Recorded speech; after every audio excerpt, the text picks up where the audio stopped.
Good morning, dear students. I'm Professor K. Makeshwari, KCS Kasinagar College of Arts and Science. Today, I'm going to talk about Aristotle's Poetics. When we take the case of Introduction to Literary Theories, it came into existence only in the 1970s. So, during that period, there was no theory formulated. So, we can consider Aristotle's Poetics was a theory before a theory. Aristotle wrote the Poetics in the 4th century. However, here he does not talk about literature at all, but he talks about the nature of literature itself.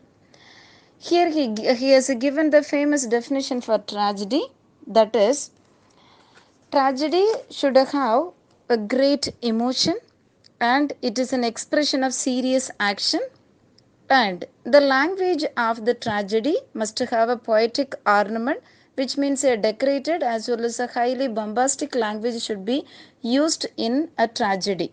And the next thing, he insisted that literature is about character. And through the character, every action of the individual is revealed. And so, in order to reveal the character of each and every individual who is existing in a tragedy, the drama has to proceed, which means that the progress of a plot decides the development of the character. Suppose if the plot moves to a negative one, we can find the characters change from a rising one to a falling one. And we can consider Aristotle was also the first critic to develop a reader-centered approach to literature.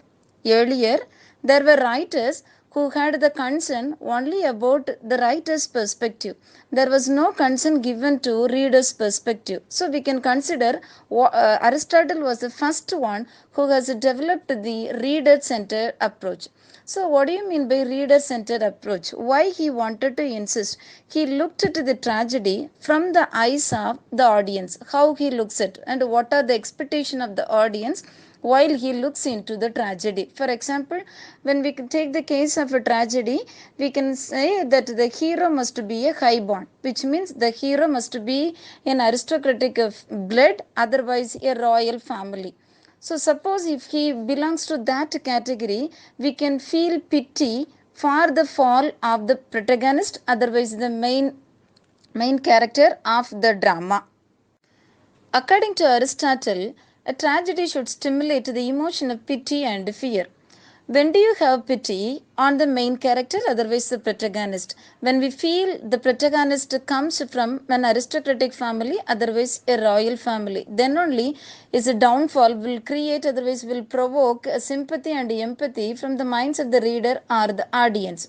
Okay, so that pity and otherwise evoking pity and fear is very much important in the part of the writer, so that he looked at the literature from the perspective of reader. By the combination of both pity and fear, there is a emotion which is coming out. That we can call it as catharsis. Otherwise, it is a term which is given by Aristotle to denote the combination of pity and fear. So, what do you mean by catharsis? So, in catharsis, the emotions like pity and fear are exercised rather than exorcised. So, which means the audience finds themselves one among the protagonists. They don't find that they have come out of the main character, otherwise a protagonist. So, on the whole, Aristotle talks about tragedy and what is the nature of a tragedy through his work called Poetics.